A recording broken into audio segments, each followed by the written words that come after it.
Hi guys, நான் உங்கள் சதீஷ். நீ வீடியோக்குள்ள எதை பற்றி பார்க்க போகிறோம்னா 180 ரூல்னால் என்ன, எப்படி நம்ம வந்து யூஸ் பண்ணுறது கேமராவில் அப்படிங்கிறத பார்க்க போகிறோம். நம்ம கேமரா ஃபோக்கஸ் பண்ணும்போது வந்து பார்த்தீங்கன்னா 180 ரூல் அப்படிங்கிற முதல்ல தெரிஞ்சுக்க முன்னாடி 360 டிகிரினா என்னன்னு தெரிஞ்சுக்கணும். 360ங்கிறது பார்த்தீங்கன்னா ஒரு சர்க்கிளில் வந்து ஃபுல்லாக வந்து இருக்கிறத வந்து பார்த்தீங்கன்னா 360 ரூல்னு சொல்லுவாங்க. அதில் வந்து பாதியாக பிரிச்சுக்கிறது வந்து பார்த்தீங்கன்னா 180 ரூல்.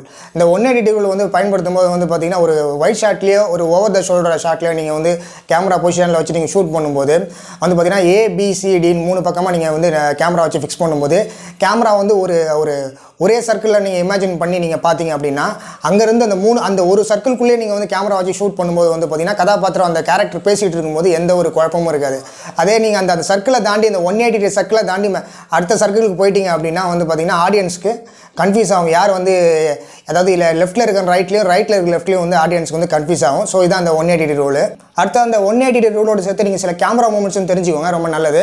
அதில் ஃபஸ்ட் நம்ம பார்க்க போகிறது பேன் ஷாட் அப்படிங்கிறது வந்து பார்த்தீங்கன்னா வந்து லெஃப்ட்லேருந்து ரைட்டோ ரைட்லேருந்து கேமரா பொசிஷனை அப்படியே மாற்றாமல் ரைட்லேருந்து லெஃப்ட்டுக்கோ லெஃப்ட்லேருந்து ரைட்டுக்கோ வந்து சப்ஜெக்டை வந்து மூவ் பண்ணுறது. இந்த ஷாட் மேக்ஸிமம் வந்து பார்த்தீங்கன்னா வந்து நிறைய சீன்ஸுக்கு பயன்படும்.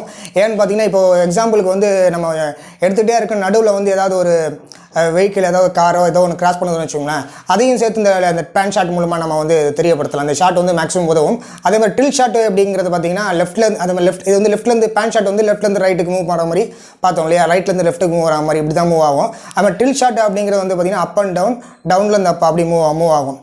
டில் ஷாட்டை வந்து பார்த்தீங்கன்னா பிச் ஷாட்னு சொல்லுவாங்க, ரெண்டுமே ஒன்று தான்.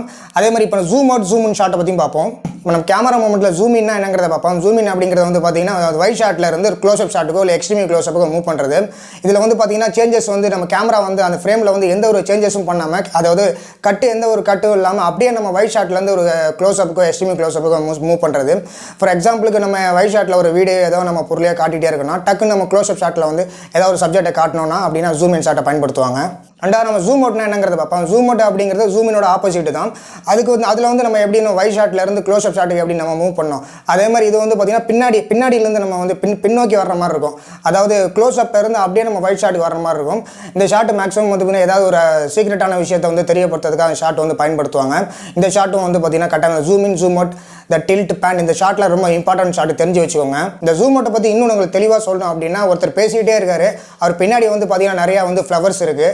ஆனால் பார்த்திங்கன்னா அவரை நம்ம வந்து க்ளோஸ்அப்பில் வந்து காட்டிக்கிட்டே இருப்போம். டக்குன்னு வந்து பார்த்திங்கன்னா அவர் வந்து அப்படியே நம்ம ஜூம் அவுட் பண்ணும்போது பின்னாடி ஃப்ளவர்ஸ்லாம் இருக்கும். ஸோ இது வந்து பார்க்குறது கொஞ்சம் அழகாக இருக்கும். இப்போ டாலி ஷாட்னா என்னங்கிறது அப்போ டாலி ஷாட் அப்படிங்கிறது வந்து பார்த்திங்கன்னா இதில் வந்து இதுக்கு முன்னாடி நான் பார்த்த ஷாட்டில் பேன் டில்ட்டு இந்த ஷாட்டிலோட இந்த ஷாட் வந்து கொஞ்சம் வித்தியாசமானதுன்னா அதில் வந்து கேமராவோட பொசிஷனை வந்து நம்ம மாற்ற மாட்டோம். ஆனால் இதில் கேமராவோட பொசிஷனும் சரி சப்ஜெக்ட்டும் சரி அது கூடவே நம்ம வந்து கேமரா அப்படியே எடுத்துகிட்டு மூவ் பண்ணுற மாதிரியே இருக்கும். இதுவும் கிட்டத்தட்ட ஒரு ட்ராக்கிங் ஷாட் மாதிரி தான். இந்த டாலி ஷாட் மூலிமா நம்ம கேரக்டருக்குள்ளே அப்படியே நம்ம போகிற மாதிரி இருக்கும். அந்த கதையோட சேர்த்து நம்மளும் பயணிக்கிற மாதிரி இந்த டாலி ஷாட் வந்து யூஸ் ஆகும். ஸோ ஐ ஹோப் இந்த வீடியோ உங்களுக்கு பிடிச்சிருக்குன்னு நினைக்கிறேன். பிடிச்சா லைக் பண்ணுங்கள், மறக்காமல் உங்கள் ஃப்ரெண்ட்ஸுக்கெல்லாம் ஷேர் பண்ணுங்கள்.